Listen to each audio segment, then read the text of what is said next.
Join HRN host Dana Cowan live and in person on Wednesday, April 12th at 6 p.m. for Foraging Like a Local, a conversation about the edible landscape around us. The evening will highlight exciting ways to see, taste, and experience the natural world, whether you're in the forest or in Forest Hills. Dana, the host of Speaking Broadly and longtime editor-in-chief of Food and Wine magazine, will be joined by Melissa Metrick, host of Fields, to discuss the beauty and bounty of overlooked, sometimes maligned growing ingredients, how to prepare what we find, and how to think about the future through resilient found foods. The evening will culminate in a foraged forward sampling. This is the second in HRN's live event series taking place on the second Wednesday of each month through May at Farm to People Kitchen and Bar in Bushwick, Brooklyn. For more information or to reserve tickets, go to heritageradionetwork.org/event series.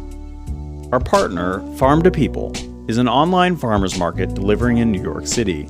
Get a free farm box, a $25 value full of fresh-picked produce, pasture-raised meats, dairy, and more, delivered right to your door when you sign up for Farm to People home delivery using the code FARM25.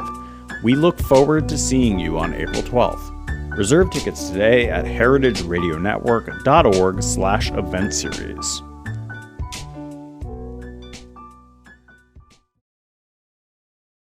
You're listening to Heritage Radio Network. With more than 30 weekly podcasts, HRN has something for every food lover. Learn more at heritageradionetwork.org. This episode is brought to you by Cheese State University. Cheese State University was created for dedicated cheese professionals seeking to deepen their knowledge, sharpen their skills, and build connections. Join them in the Ivy League of cheese education at cheesestateuniversity.com. I'm a firm believer that a part of this BLM movement, part of this reparation movement, part of the Back to the Land movement is for us to create the technologies necessary to combat this environmental racism and to create solutions. I think there's a huge future in that, right? There's a huge future in us using technology to solve the problems of the people who experience them by the people who experience them, right? Because who knows the solution better than the people who are actually going through it themselves? And so, that to me is where I hope ag tech and green tech can really come into communities of color to support us freeing or liberating ourselves from these institutional errors that have been created prior to us. While it's not necessarily problems that we've created for ourselves, but they are problems that we need to solve because no one's going to solve them for us. That was Alexis Mena, multidisciplinary farmer, chef, artist, and one of the founders of Brooklyn-based farm tech co-op Universe City. In the agriculture and environmental spaces and beyond, technology has the potential to dramatically alter our collective future. However, as Alexis says, that technology's potential lies not solely in its existence, but in who it's created by and for. Following up on Black History Month, we turn our gaze forward and consider what it means for Black food leaders to cultivate a better future for their communities, and thus for all. From producing new techniques for use in rural agriculture to increasing representation as food entrepreneurs, members of Black communities across the country are looking inward to move forward. By responding dynamically to community needs, they demonstrate that the power and vision for transformation come from within. This week on Meat and Three, we get a taste for how some are reimagining the future of Black foodways. I'm Matt Patterson, and this is Meat and Three on HRN. Meat and Three. Meat and Three. Meat and Three. One meat, three sides. Food, news, and storytelling. A square meal. For your ears. Meat and Three.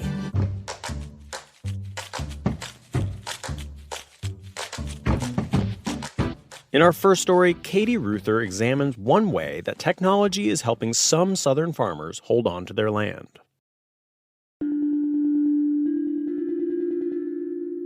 A type of fungi that grows underground, truffles have become one of the most expensive foods in the world. The rarest varieties can cost hundreds of thousands of dollars per pound. For centuries, the coveted truffles we know and love today were found exclusively in European countries such as France, Italy, and Spain, where they grow in the wild. Recorded truffle cultivation began in France in the early 1800s. It wasn't until the 1970s that advancements in cultivation techniques spurred the growth of truffle farming worldwide. Now you can find truffles and truffle products everywhere from Michelin-starred restaurants to your neighborhood grocer. As the truffle market expands, so too do the opportunities for producers.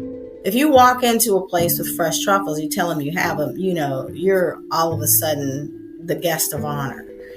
So I think people get that there's a market for it. When you have fresh truffles, you just, open the lid and the people who know, their senses perk up. This is Nancy Roseborough, founder and CEO of Mycorrhiza Biotech. Nancy got into the truffle industry nearly 20 years ago as a means of preserving her North Carolina-based family farm. In Alamance County, farms and homesteads are being transformed into subdivisions. This development increases taxes for, and potentially prices out, surrounding landowners. To save her family farm, Nancy sought to keep it in agricultural status while also making enough money to pay the taxes. For this, she turned to truffles. My grandparents raised tobacco and dairy, and I knew I wasn't going to do either of those. One, tobacco is very complicated. It's one of those technologies that's passed from generation to generation. And when my mom graduated from college, she ran away from the farm, so it skipped a generation. So that knowledge was no longer there. And two, dairy, just from my observation, is you never got a vacation. It's twice a day, every day, in perpetuity. So my mom actually found an article in the Washington Post on truffles, and truffles grow on the roots of trees. So I'm thinking, well, trees, how hard could it be? Unfortunately for Nancy and for the many others looking to produce truffles in the U.S., they have proven to be notoriously difficult to cultivate. They require a relatively high soil pH, plentiful water, adequate drainage, and clearly defined seasons without extreme temperatures. Aspiring truffle growers purchase tree seedlings whose roots have been inoculated with truffle fungus spores. Farmers must raise the pH of their intended truffle orchard, often with the addition of lime, and for optimal success, remove all existing roots to reduce competition from other fungi. To say truffle farming is risky is an understatement. Since the first truffle was cultivated in the U.S. in 1987, truffle orchards nationwide have experienced varying degrees of success. Coming from the corporate background, one of the things I did as a project manager and strategic planning is addressing your risks. So I purchased inoculated seedlings from a vendor on the West Coast, and they send them to you and say, raise your pH and here you go. Well, you don't know about the tree you're getting. You don't know if it has the right fungus on the roots. You don't know if it has the right level of fungus on the roots. You don't know where you're putting it as far as the soil composition. And then for sweet potatoes, I can plant them in March. I dig them up in August. I know what I have. Truffles, it can be a decade or more before you know what you have. After Nancy bought her inoculated seedlings, she received no additional support or instruction about how to bring her truffles into production. In response, she started a company to fill those gaps and reduce the risks associated with truffle cultivation. Even when we first got started, there weren't a lot of companies putting science behind truffle cultivation. There was no testing of roots. There was no evaluation of roots. There was no evaluation of soil. And there was a lot of secrecy around even that part. Now, obviously, we don't reveal our protocols and our techniques or our systems, but we're pretty much an open book when it comes to telling people, what you need to do, how you need to do it, the schedules that you need to follow to make sure you come into production. In addition to selling tree seedlings inoculated with truffle fungus spores, Mycorrhiza Biotech has developed fungi DNA sequencing technology to determine not only what fungus is present on tree roots, but also the amount of fungus present. Inadequate inoculation can spell disaster, leaving the truffle spores vulnerable to attack or the possibility of being outcompeted. Think of a glove, and you got 5 fingers on a glove. Well, if one of those fingers is not gloved, that whole hand is exposed. Not as the thumb may not be as bad as the ring finger, but there's still exposure there. And if they're aggressive pathogenic organisms, they can get in through that exposed finger and take out everything. So it's important not just what's on the roots, but the level of mycorrhization on those roots. And I don't know that other people are doing that. Although Nancy and her team initially faced skepticism about the viability and market opportunity for their techniques, their success speaks for itself. In recent years, Burwell Farms, an early customer of Mycorrhiza Biotech, became one of the most productive truffle orchards in the world, producing an estimated 200 pounds of truffles on their inaugural 2-acre plot. Indeed, as Nancy says, the proof has been in the pudding. Considering the product's market value, truffles offer an attractive option for farmers to make a living. With Mycorrhiza Biotech, Nancy hopes to increase small farm viability in the South by making truffle cultivation more accessible. The good thing about truffles, although the entry price point is high, you only need a few acres to do it. And it's those few acres coming into production is enough to keep your family farm in the family, in ag status, and producing. And it doesn't require a lot of farming technology. So that was kind of the point about getting it into the hands of the small farmers. You need some knowledge, some history, some technology, but you don't need a lot.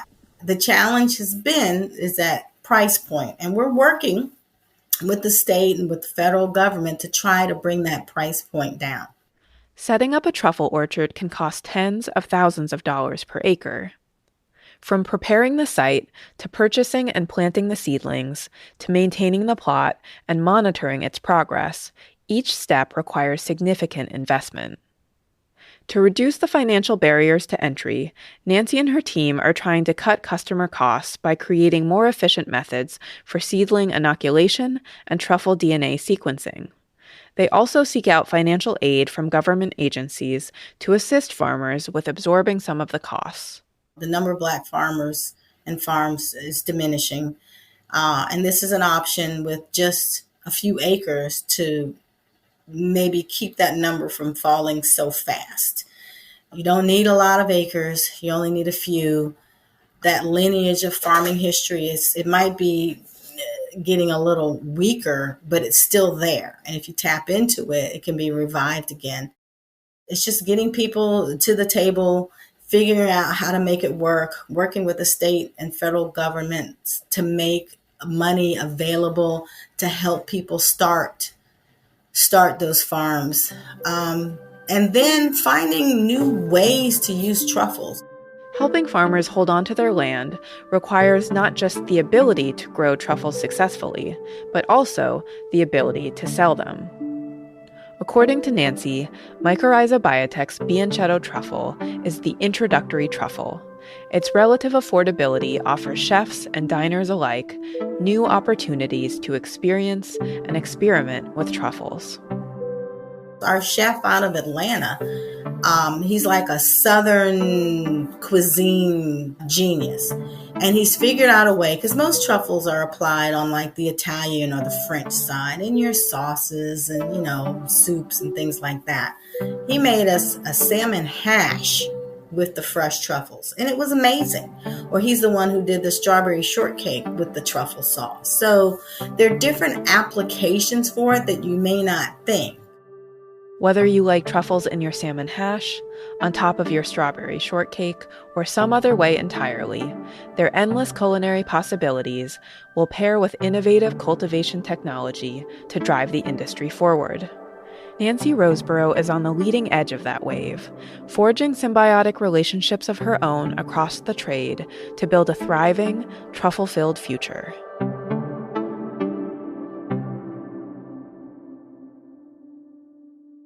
Although many of us picture rural areas when we think of food production, urban agriculture continues to flourish nationwide. Liv Cunnins-Berkowitz takes us to Oakland, California, to learn how one urban farm project is empowering the next generation of farmers, chefs, leaders and eaters. Kelly Carlisle is seeding the future of Black foodways. She's the founder and executive director of Acta Non Verba Youth Urban Farm Project, an organization based in Oakland, California, that runs 3 youth-led urban farms, a CSA, after-school programs, and a camp. I recently had the privilege of chatting with Kelly about her work. Our mission is to elevate life for youth and their families in East Oakland and beyond. We have 3 farms in the city of Oakland that are run by youth age 5 to now about 25. The young people plant, harvest, and sell the produce that we grow, and 100% of the profits are placed into individual savings accounts that can only be used for educational purposes for each participant. Additionally, our CSA, because our farms are very, very small and the need is so great in our community, we work with folks that we call our sister farmers, who are BIPOC farmers in the Central Coast and Central Valley, to supplement our CSA. Kelly, who is from Oakland, founded Acta Non Verba in 2010. She works to expand access to fresh food and also to empower her community, and particularly the youth, with the skills they need to feed themselves.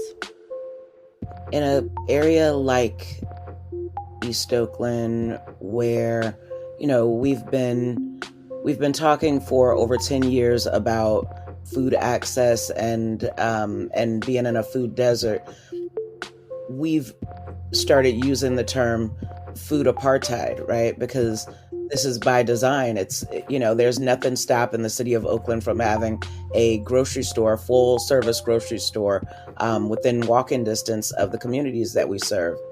We're instilling in our young people, our young Black, brown, Middle Eastern young people, that their voice matters, and that if they and that they have the power within them to change their situation, to change lack of access to food, lack of access to clean streets, and better outcomes for themselves and their families.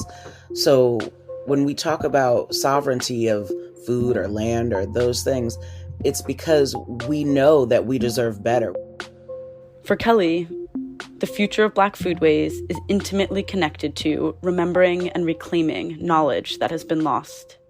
More and more Black folks, Black and brown folks, are reclaiming their right to grow food and to have a relationship with food.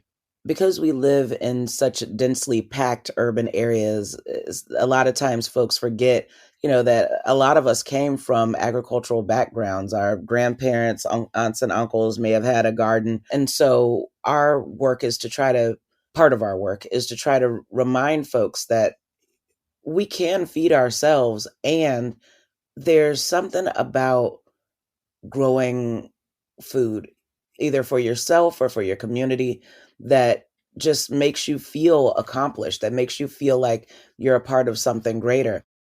I asked Kelly why, at this moment, so many people are interested in growing their own food. I think that it is the growing pressure and realization that capitalism is hurting everyone. We're in a moment of chaos, and I think folks may be looking for something that they can hold on to, something that they can control, something that they can contribute to their own well-being.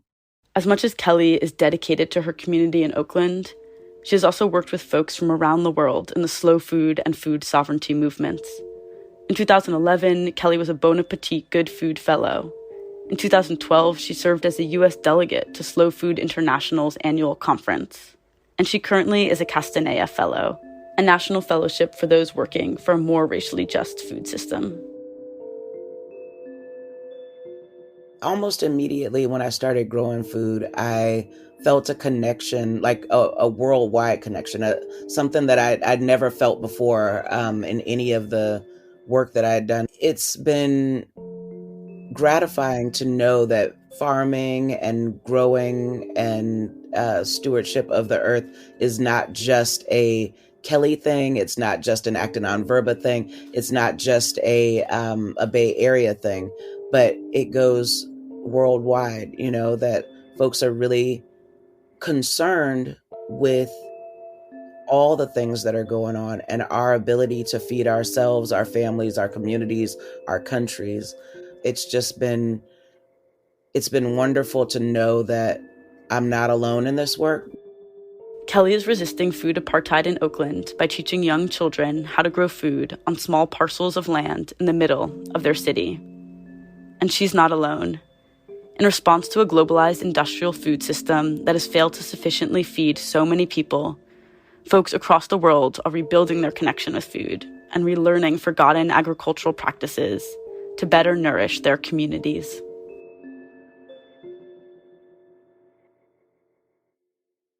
Before we go to break, I want to shout out a brand new series coming to HRN in the very near future. Hosted by Zella Palmer, Culture and Flavor is a podcast about food and culture centered in Black and Indigenous foodways. We'll play the trailer in just a minute, and if you like what you hear, subscribe so you can be the first to hear it when their season premieres. We'll be right back.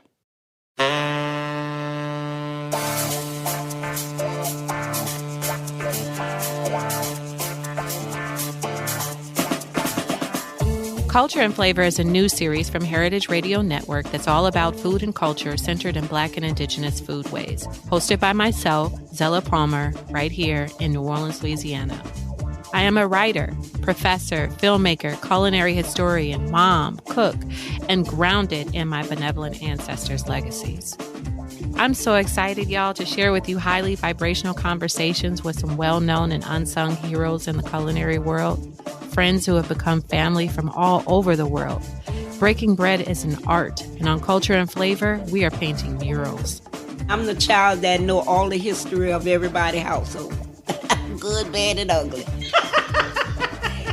I know, because they talk about it now, my cousins and them. Girl, you know everything about everybody. I say, I sure do. I need to put this on tape recorder. Each episode we'll hear from cultural bearers, chefs, farmers, scholars, barbecue pitmasters, and more. Where there is flavor, there is history.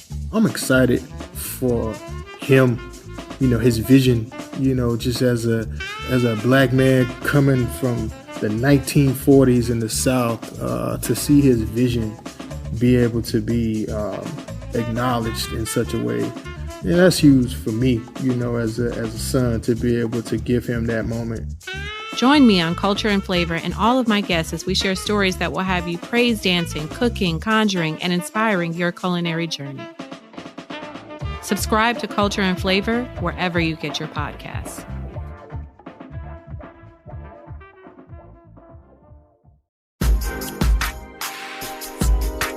This episode is brought to you by Cheese State University. Cheese State University was created for dedicated cheese professionals seeking to deepen their knowledge, sharpen their skills, and build connections. It feels like a gift to be able to give this gift to people, because I know that from my own experiences, I know how valuable, consolidated, incredible training resources are. They offer an in-depth education on all things cheese, as well as an active network for peer support and career development. You can pop over to the Quad, which is our social networking and engagement app. And so that's a really fun and dynamic aspect of Cheese State University. Cheese State's 3-part course is designed for seasoned pros and entry-level mongers alike, and covers all the skills one needs to perform on the cheese counter. The structure of Cheese State University is all based on the Cheese State University Field Guide. And that is a 3-volume resource. It's all digital, online. At the end of the course, students will be ready to ace the Field Guide assessment and earn their Cheese State Scholar Certificate. Another resource is a video series where we tackle sort of like these thornier questions that you can get on the cheese counter, like what is rennet, and like why is this cheese so expensive, and can pregnant people even eat cheese? At Cheese State, you're among experts, you're amongst scholars, you're among cheese lovers, and most importantly, you are a monger. Join them in the Ivy League of cheese education at cheesestateuniversity.com. Welcome back to Meat and Three. Up next, Sasha Dubose speaks with an entrepreneur who's working to uplift his community by expanding to another one. Derek Falcon is the founder of Cloudy Donut, the first Black-owned business in Brooklyn Heights, New York. The 100% vegan donut shop aims to serve delicious donuts and close socioeconomic gaps between Black and white communities. I'm a real person. When you see me, you can pull up. When I give you these donuts, they're going to blow your mind. And that's enough. I'm here to tell the truth and move the culture forward. Everything for me is about moving Black people forward, creating that level of Black mobility, and more specifically, have a conversation with white people how to bridge the gap between prejudices, stereotypes, and racism. The concept of reverse gentrification is key to Cloudy Donut's mission. When we think about gentrification, we typically talk about small businesses and communities being pushed out. However, Derek and his partner, Zoditu Ruffin, who coined the term, are putting a new spin on it. I think putting a positive tone on reverse gentrification is such a 360 to what we know as gentrification. So for me, I was one of those people who associated gentrification with a negative tone. So being able to now put it in a positive space and to create inclusion for Black and white people.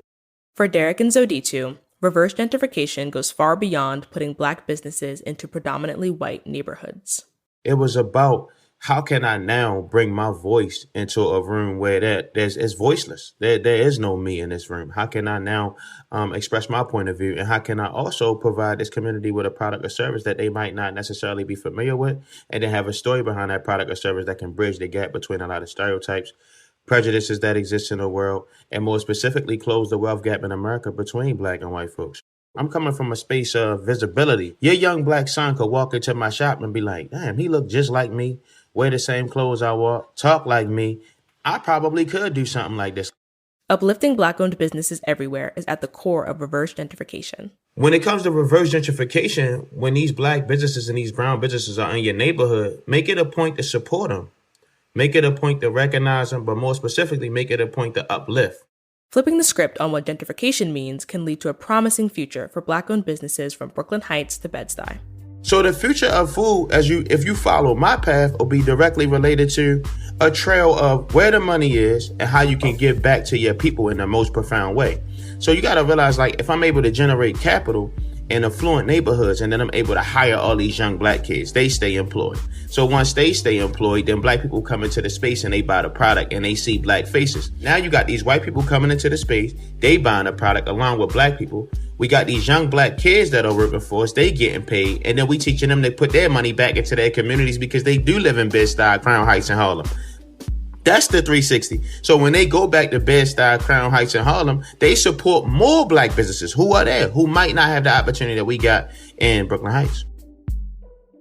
If you want to support more Black-owned businesses that are reverse gentrifying their neighborhoods, check out Jarrell's Better Burger in Lower Manhattan or Good Part & Co. in Baltimore.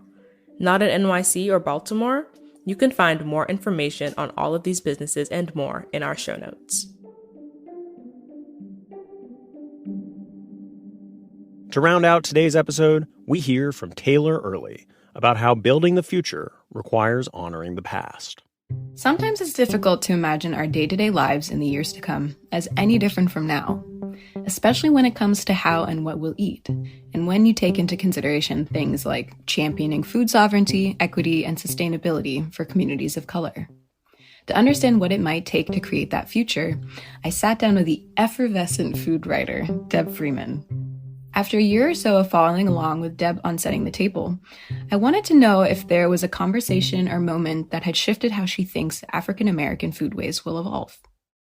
My very first thought when you were asking the question was talking to Chef Chris Scott, who's up in New York, and he does what is called, what he is calling Amish soul food.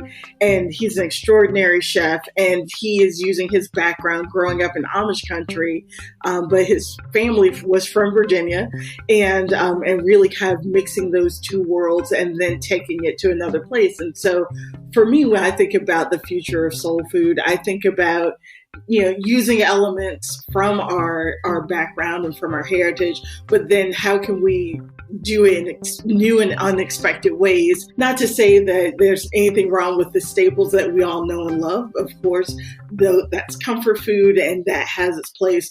But because of chefs like Chef Scott and Adrian Cheetah, Mashama Bailey, because of them, we are able to look at it in a new lens. Prophesizing occasionally requires a dash of playfulness. A great concrete example of this can be heard in the Future of Black Food episode of Setting the Table, where Chef Scott, who you just heard Deb talk about, recounts the time that he turned red beans and rice into hummus. Sounds a little wild, but Deb explains that this approach to honoring yet evolving staples is key. He's a great example because he is very steeped and well-versed in the background and the heritage and the legacy of Black food, but he's also very determined to kind of turn it on its ear. And so that's exactly what Black food needs. When dealing with something abstract, such as the future, it's useful to use another context to make that thing more tangible, like using gardening in schools to help kids comprehend nutrition and healthy eating. I was curious if there is a parallel industry that Deb feels is important to understanding better our roles in stewarding soul food's legacy. I mean, I would think about Black art in that way. I just saw an exhibition in Savannah, Georgia. It was called Elegies, and it was an incredible exhibition. It was all still life. And so you had kind of traditional still lifes of fruit or whatever, but they were done with fruit from Jamaica and from Bermuda, like from the islands. And so there's an homage to our culture. For me, I guess that would be the closest parallel, because there is a nod to that still life type format that you have when you look at a traditional piece. But then, what can we do to make it innovative and interesting and move it forward? To close out our conversation, I asked Deb for a roundup of the values that she considers crucial to hold and build upon as we, and that's the collective we, ensure the future of Black foodways. I think that you cannot move forward if you don't understand not only what the thing is with Black food, but why it was created the way it was. I think it's difficult to move forward unless you honor that legacy. I think in making something new and creating something new, that in and of itself is the honoring. That's the sacredness of it. And I think the second value would be just not only honoring the food, but the people who made it possible for it to be where it is today. There are still so many nameless and faceless people that we do not know who still moved Black food forward, and not only moved it forward, but were able to take traditions from Africa and keep our legacy alive. And so while so many things were stripped from us and taken from us, 400 years later, we are still able to hold on to some of that cultural memory. And that's because of every single person who, whether it be a technique or by using similar ingredients, they were able to keep our traditions alive. And to that, we owe them a debt of gratitude. Well, I owe Deb a debt of gratitude for her meaningful insights and the many laughs shared. If you haven't had a chance to listen to Deb Freeman on Setting the Table from Whetstone Radio Collective, or keep up with her amazing work on Instagram, I recommend it.